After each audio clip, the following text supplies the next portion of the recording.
하신 줄 알고 제가 읽습니다. 여호수아서 9장 1절부터 16절까지입니다.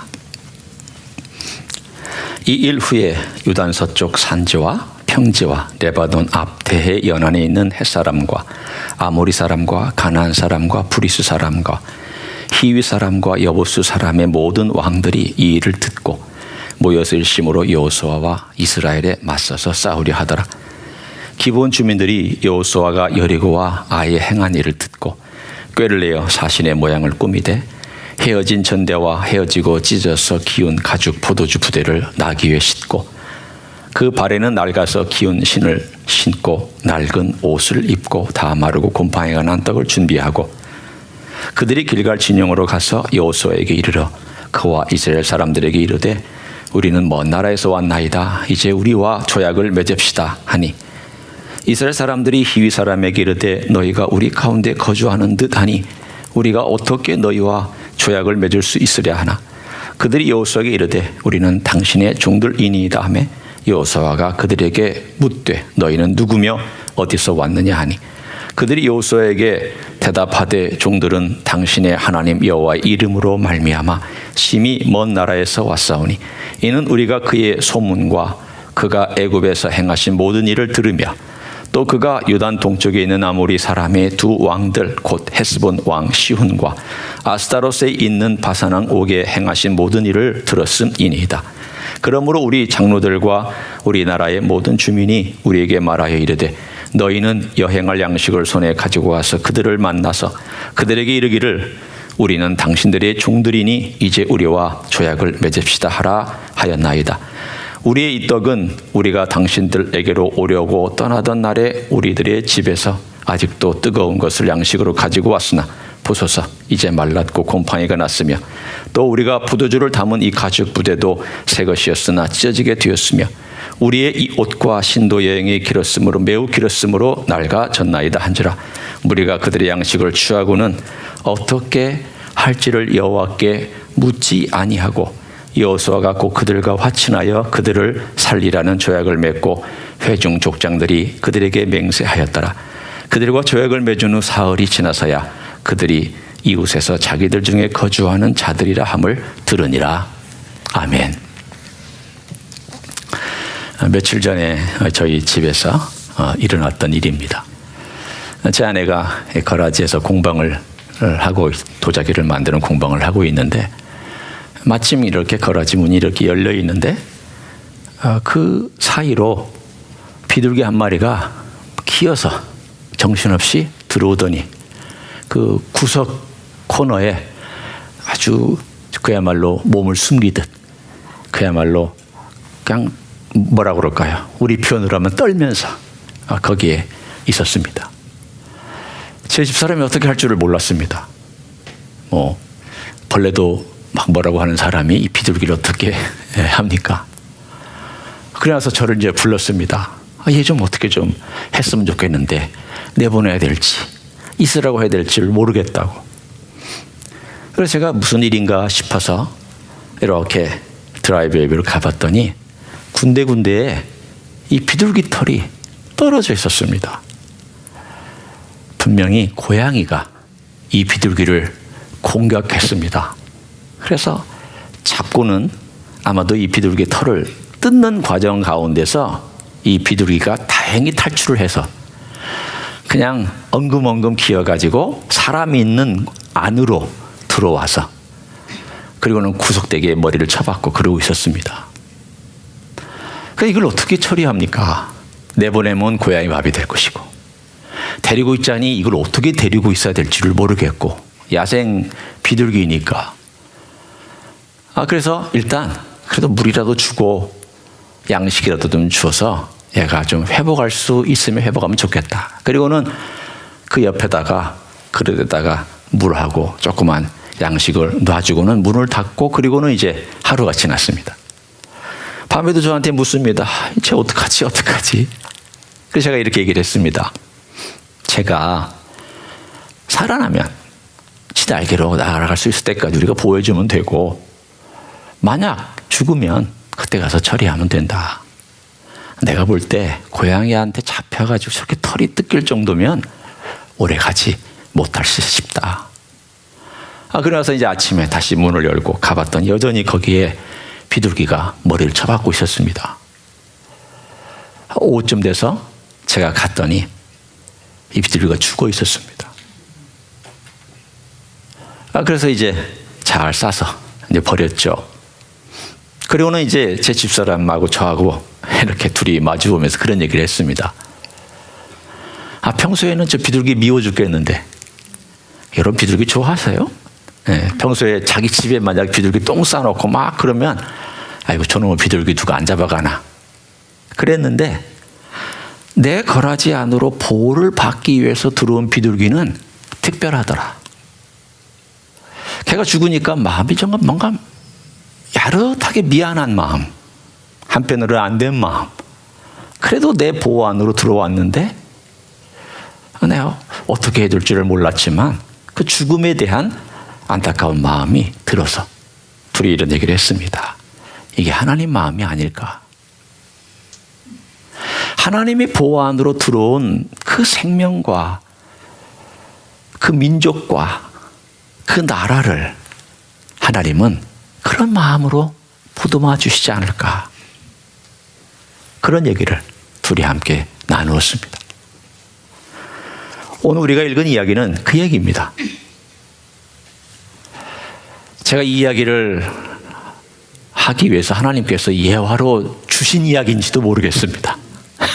아주 타이밍이 바로 며칠 전이니까 생생하게 제 뇌리에 남아있는 그런 이야기이기도 합니다. 그들은 죽을 운명이었고 멸망당할 운명이었습니다. 그들은 가나안의 7족속 중에 히위 족속입니다. 그들은 함의 아들 가나안의 자손들 중에 하나이기 때문에 하나님께서 멸망하기로 아예 정해놓은 그러한 나라요 민족인데 어떻게 된 게 그 운명을 벗어났습니다. 그게 어떻게 된 일일까? 그래서 기브온의 패러독스라고 제가 제목을 붙여본 것은 바로 여러 가지 패러독스가 오늘 이 우리가 읽은 9장 안에 스며들어 있기 때문입니다. 기브온은 큰 성입니다. 우리가 얘기하던 시골에 있는 조그마한 아이성 같은 그런 성이 아니라 뒤에 가보면 기브온은 왕도였다고 그랬습니다. 히위 족속의 핵심 센터였습니다. 여러 족속들이 가나안의 7부족들이 이렇게 흩어져 살고 있는 가운데 그 중에 히위 족속들 기본을 중심으로 그 중앙에 자리하고 있었던 몇 성들은 일종의 동맹관계와 연합관계를 유지하면서 있었던 성들입니다. 제법 셌습니다. 자기들끼리 연맹을 구축해서 다른 나라나 다른 족속들이 쳐들어오지 못하도록 힘을 합칠 수 있는 군사력과 경제력과 인구의 숫자와 이런 모든 것들을 갖추고 있는 나라였습니다. 그런데 그들이 대표가 모였습니다. 그리고는 회의를 했습니다. 우리가 어떻게 할까? 그래서 이스라엘 민족이 요단강을 건너서 와서 여리고 무너뜨렸다. 이건 우리가 볼 때 전쟁도 아닌데 어떻게 그냥 무너지고 나서 점령했다. 그리고 아이성 점령했다. 우리는 그 이야기를 알지 않느냐. 40년 전에 홍해를 걸어왔다고 듣지 않았느냐. 또 요단강을 걸어왔다고 듣지 않았느냐. 우리가 어떻게 해야 되느냐. 이들의 하나님이 분명히 가나안에 있는 족속들은 다 멸망시키라고 한 것을 우리는 분명히 알고 있지 않냐. 둘 중에 하나다. 우리가 힘을 합쳐서 싸우든지 아니면 어떻게 하든지 어떤 방법을 동원하든지 가서 그들과 화친을 청하든지. 그들은 아무리 생각해도 이들과 싸워서 이 하나님을, 그들을 돕고 있는 하나님을 이길 자신이 없었습니다. 그래서 두 번째 방법을 선택했습니다. 안 되겠다. 우리가 이들하고 화친을 맺자. 그런데 이들은 우리하고 절대 화친을 안 맺을 거니까 우리가 어떻게 하겠느냐. 먼 나라에서 왔다고 생각하고 먼 나라로 여기며 이들하고 화친을 맺을 수 있도록 위장하고 어쩔 수 없다. 속이자. 그래서 곰팡이 난 빵, 또 구멍 난 전대, 이 주머니 등등등의 모든 것들을 다 낡은 것으로 입고, 그리고 먼 나라에서 온 것처럼 만나서 우리는 당신의 종입니다. 우리는 어떤 처분을 해도 괜찮으니 당신은 주인이고 우리는 종이니 우리하고 화친을 맺읍시다. 우리는 당신의 보호가 필요합니다. 우리는 당신이 원하는 대로 바치겠습니다. 노동력이면 노동력 바치고, 돈을 바치라고 하면 돈을 바치고, 보물을 바치라고 하면 보물을 바치고, 양식을 바치라고 하면 양식을 바치고 다 할 테니까 우리하고 화친을 맺읍시다. 그랬더니 오늘 본문에 있는 것처럼 그들이 화친을 맺었습니다. 그런데 오늘 본문에 이렇게 얘기를 합니다. 14절에 중요한 핵심 구절 하나가 등장합니다. 무리가 그들의 양식을 취하고는, 여기서 양식을 취했다라는 말은 아마도 그들이 밀을 가져왔든지 그들에게 바칠 일종의 곡물을 가져왔을 것입니다. 뭔가 안 바치고 나면은 당신들이 우리의 주인입니다라는 게 성립이 안 되잖아요. 그렇죠? 뭔가를 바쳐야지. 보물을 바치든지 뭔가 곡물을 바치든지 바쳐야 우리가 당신의 보호가 필요합니다라고 하는 상징이 될 테니까. 봤더니 그들이 받고 나서는 그 다음에 이렇게 성경은 분명히 말씀하고 있습니다.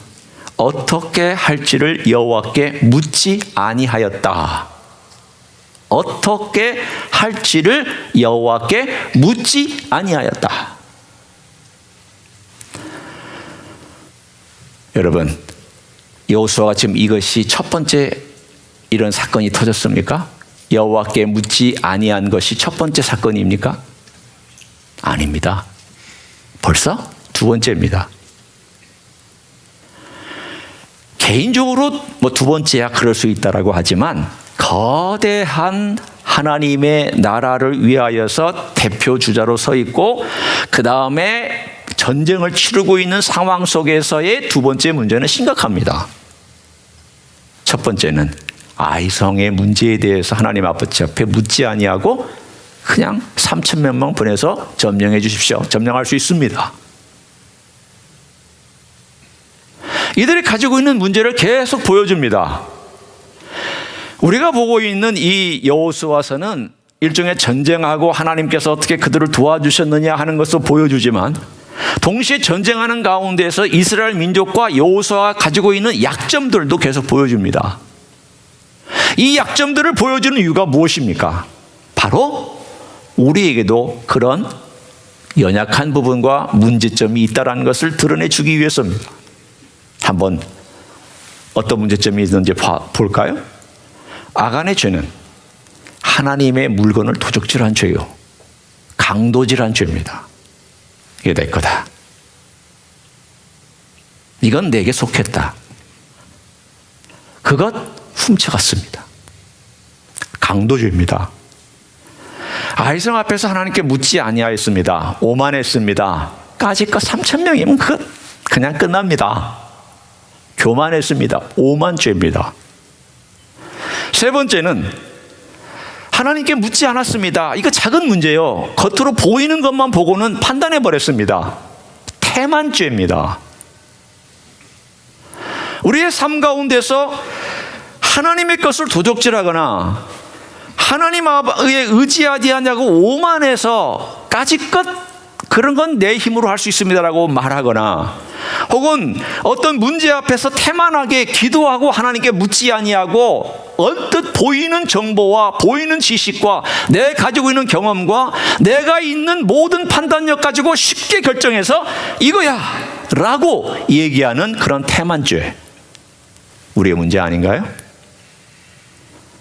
우리 그리스도인이 경험이 많을수록 이런 죄를 저지릅니다. 신앙생활을 오래 한 분일수록 이런 죄를 저지릅니다. 왜? 경험이 많으니까, 많은 걸 알고 있으니까, 나는 안다라고 생각하니까. 그렇지만 우리가 안다는 것 때문에 얼마나 많은 실패와 얼마나 많은 잘못된 판단을 해서 하나님 아버지 앞에 범죄한 적 얼마나 많았습니까? 사람 함부로 판단했잖아요. 내가 가지고 있는 정보 가지고 어떤 사건에 대해서 함부로 판단했잖아요. 나중에 한참 지나고 나니까 근데 내가 너무했지. 그건 아니었는데 내가 왜 그렇게까지 생각을 했지? 다른 상황들을 잘 살펴보니까 꼭 그건 아니었는데 내가 너무 제한된 정보와 제한된 지식과 내가 가지고 있는 얄팍한 걸 가지고 그냥 섣불리 생각해서 그냥 덤벼들어서 이렇게 판단해 버렸어 라고 하는 것들이 뒤를 돌아볼수록 많이 나타납니다. 여호수아도 그 잘못을 저질렀습니다. 아니, 여호수아가 되면은 이제 경험도 많고 이제 영적이고 지도자고 모세 옆에서 40년을 거들었고 이제 하나님께서 함께 하시고 내가 가는 곳마다 내가 널 도와주겠다라고 그런 약속까지 했다라면 그가 하나님 아버지 앞에 하나님 이들이 조약을 맺으러 왔습니다. 어떻게 하면 되겠습니까? 라고 한마디만 물었더라면 하나님께서 대답해 주셨을 것입니다. 왜? 그에게는 대제사장이 있고 우림과 둠빔이 있습니다.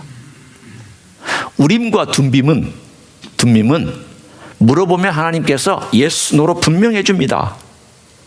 적어도 다른 어떤 사람들이 예언의 능력이나 하나님 말씀을 직접 받아가지고 전해주는 것도 있을 수 있지만 최소한도 우림과 둠빔한테 가서 하나님께 묻고 하나님 뭐라고 말씀하시는지 이것 우리가 행할까요? 라고 물으면 하나님께서 yes 하면 우림이, no 하면 둠빔이 얘기해주는, 눈으로 보이는 어떤 것으로 얘기해주는 그런 것까지도 하나님께서 장치를 다 마련해 주셨는데 사용하지 않았습니다.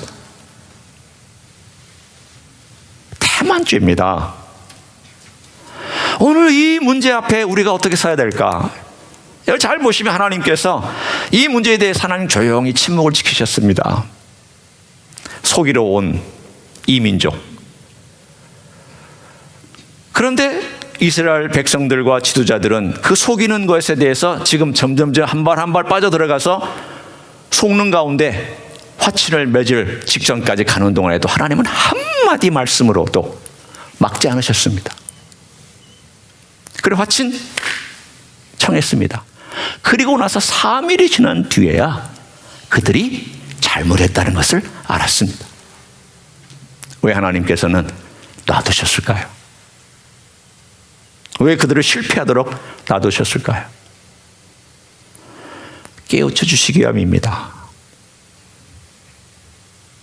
돌아보라는 것입니다. 우리 그리스도인들이 사도 바울이 우리에게 말씀으로 권고하기를 무시로 기도하라.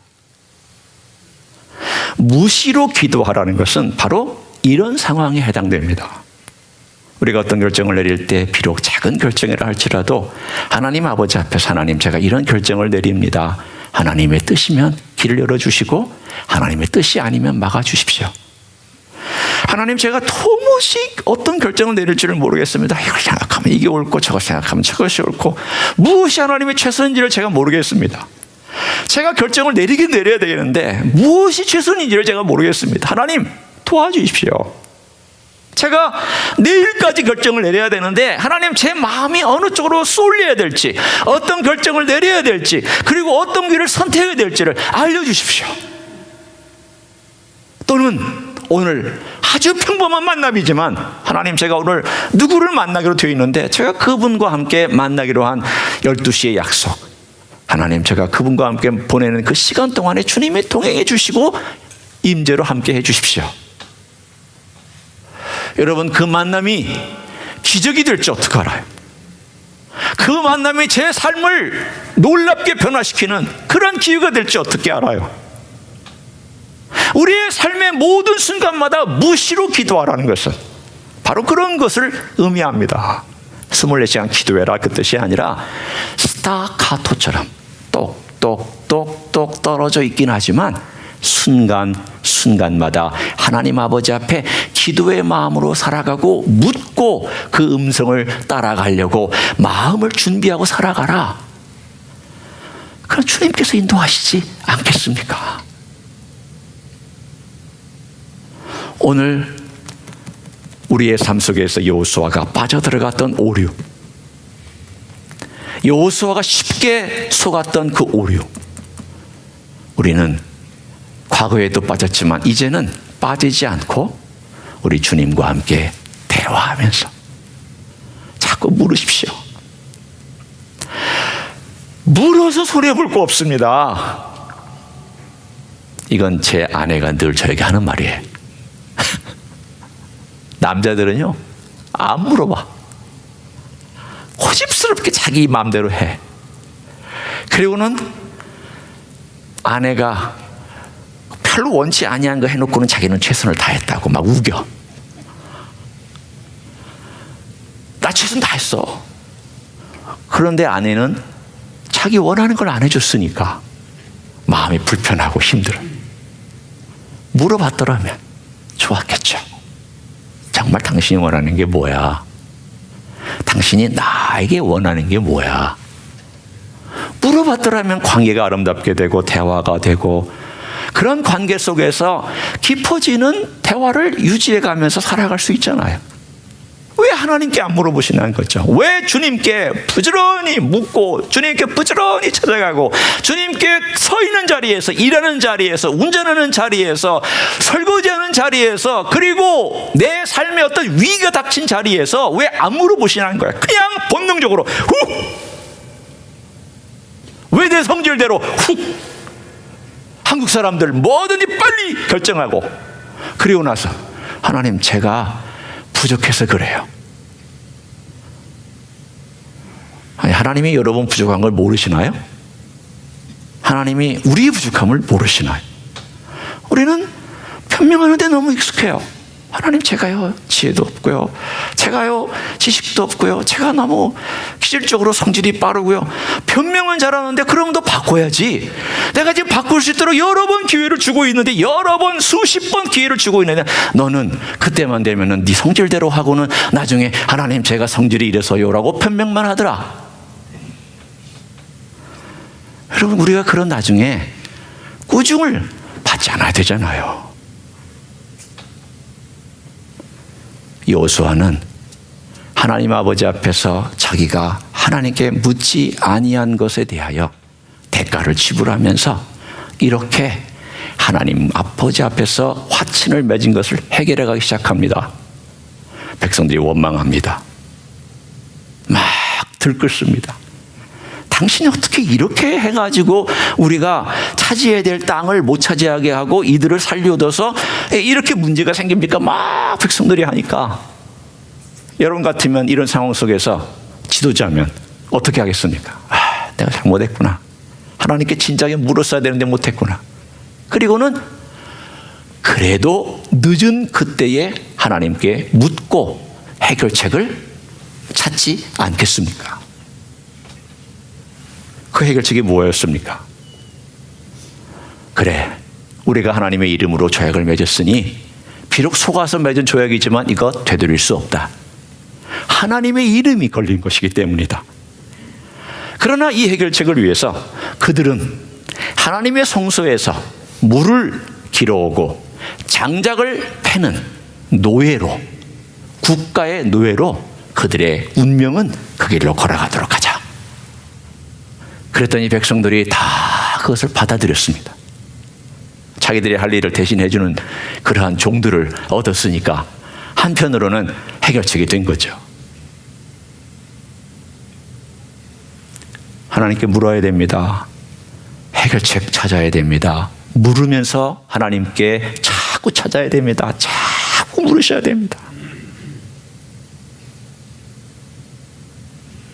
하나님과의 임재는 다른 모든 것으로도 표현할 수 있지만 하나님과 주님과 얼만큼 대화하느냐가 임재입니다. 임재의 능력을 얼마나 경험하고 사느냐도 하나님과 얼마나 통하고 있느냐입니다. 당연히 하나님이 저 도와주시죠. 그거 그렇게 생각하지 마십시오.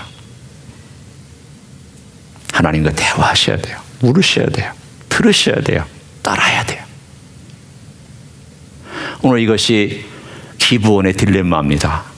기브온은 속여서 왔고 이스라엘 백성은 속았고, 그 과정 가운데서 하나님께서 그들을 깨우쳐 주시며 어떻게 그들이 살아가야 되는지를 알려주신, 실패를 통해서 알려주시는데 우리는 또 다른 차원을 한번 보기 원합니다. 그것은 기브온의 입장에서 보는 것입니다.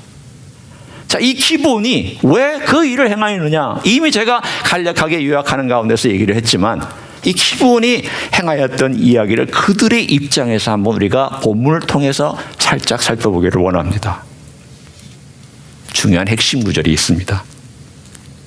자, 한번 보십시오. 9장 3절 제가 읽을 테니까 여러분 눈으로 따라오시기를 바랍니다.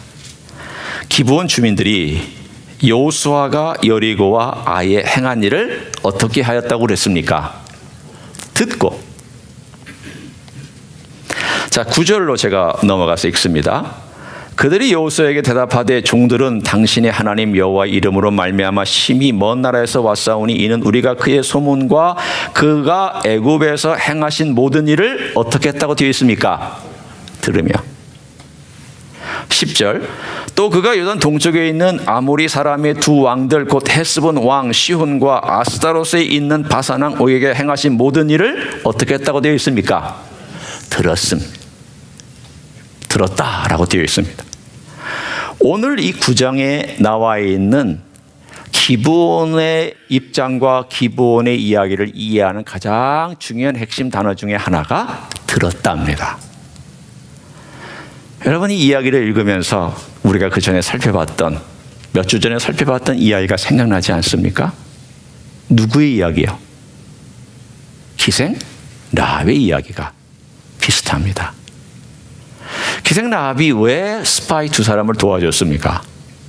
내가 들었다. 내가 너희 하나님이 하신 일을 들었다. 어떻게 홍해를 건너왔는지 40년 전의 이야기를 들었다. 어떻게 요단을 건너왔는지 그 요단 동편에 있었던 시온 왕들 또는 그 옥에 대한 왕들에 대한 것들을 들었다.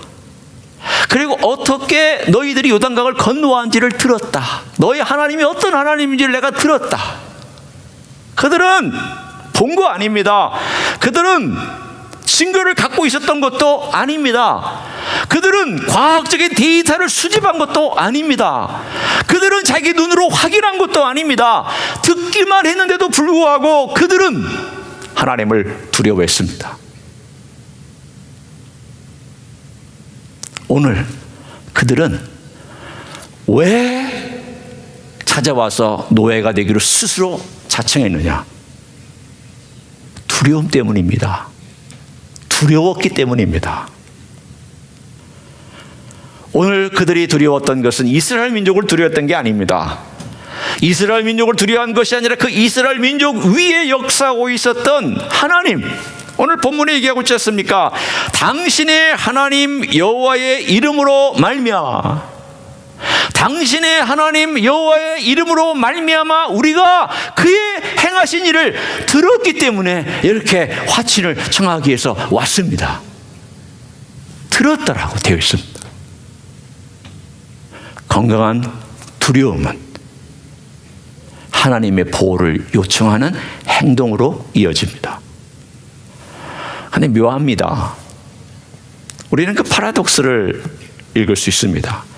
크고 두려우신 하나님이면 심판하시고 다스리시고 통치하시는 무서운 하나님을 우리가 기대할 수 있는데, 역으로 그 크신 하나님의 보호 안으로 들어와서 살겠다라고 할 때의 하나님은 희한하게 긍휼과 자비와 은혜로 채워주시는 하나님으로 그 모습을 발견하기 시작합니다.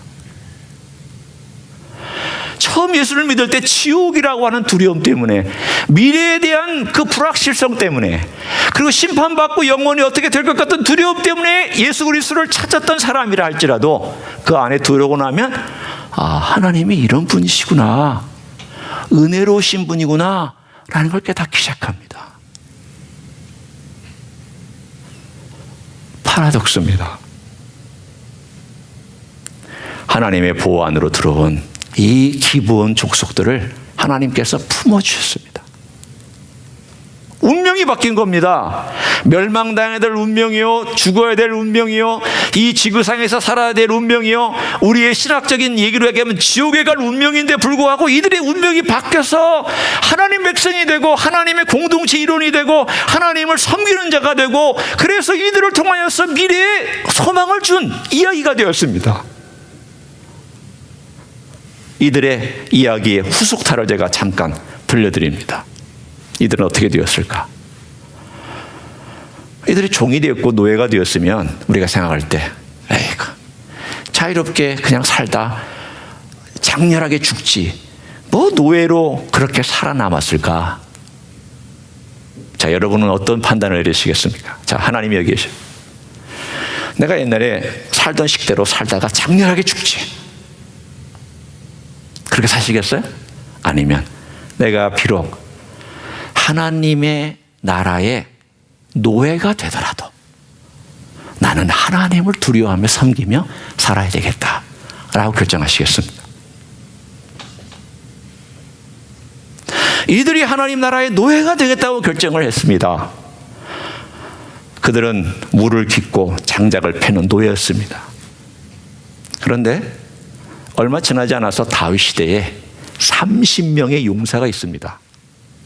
다윗이 거느렸던 그 위대한 장군과 같은 위대한 용사 30명 중에 한 사람이 기브온 사람입니다.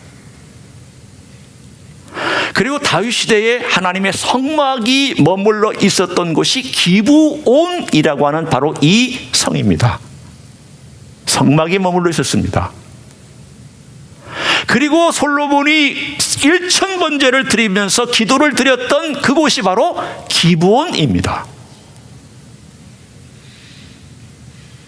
그리고 이들이 계속 왕조에 있는 동안에 성전을 섬기는 종으로서 살았을 뿐만이 아니라 바벨론 땅에 포로로 잡혀가서 바벨론의 유다 민족과 함께 갔던 사람들이 바로 이 사람들입니다. 그 사람들의 이름을 느디님 사람들이라고 얘기합니다.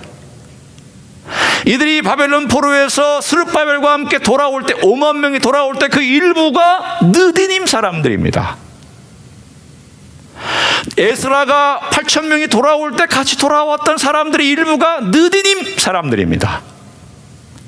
느헤미야가 성벽을 52일 만에 건축할 때 자기들도 하겠다고 그래서 한 부분을 담당해서 건축을 했던 사람들이 느디님 사람들입니다.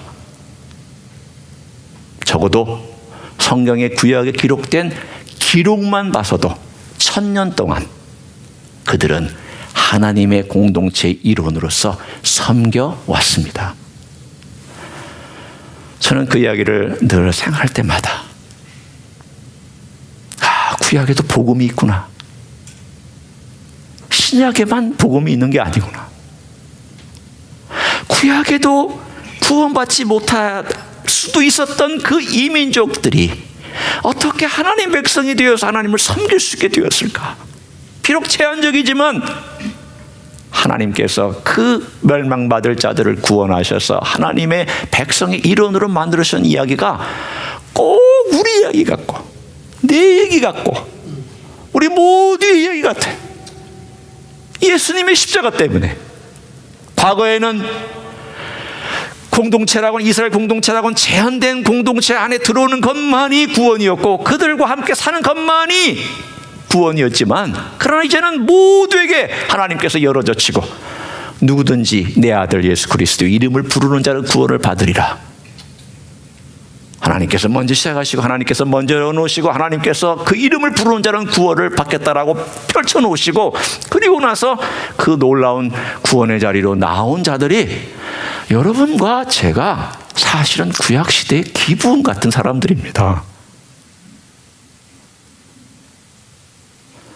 멸망받아야 마땅했던 사람들입니다. 그런데 하나님의 은혜로 이렇게 구원의 자리에 들어와서, 파라독스잖아요. 이스라엘 민족의 실패 때문에 기브온이 구원받은 게 파라독스예요. 로마서 11장에 보면 9장, 10장, 11장에 보면 똑같은 얘기가 나와요. 이스라엘의 실패 때문에 그 구원이 이방인에게로 넘어갔다고 되어 있어요. 그들의 실패가 이방인의 구원으로 연결됐고, 그들이 예수 그리스도를 거절한 그 놀라운 축복이 흘러 어디로 내려갔느냐? 가장 낮은 자리에 있었던 여러분과 저 같은 불쌍한 자들에게로 그 구원이 흘러내려가서 가장 비참한 대한민국 조선시대의 그 땅, 가장 비참하고 어리석었던 그 땅에, 미신이 횡행하였던 그 땅에 복음이 들어가서 여러분과 제가 구원받고 살아났습니다. 얼마나 감사한지. 이런 나라가 요즘 뭐 영화 때문에 난리요, 뭐 오징어 게임 때문에 난리요, 뭐 쪽자 이 달고나 때문에 난리요, 뭐 온 세계 뭐 한국말 때문에 난리요. 옥스퍼드 사전에 올해 한국말 26개가 들어갔다고 하니 얼마나 놀라운 일이에요.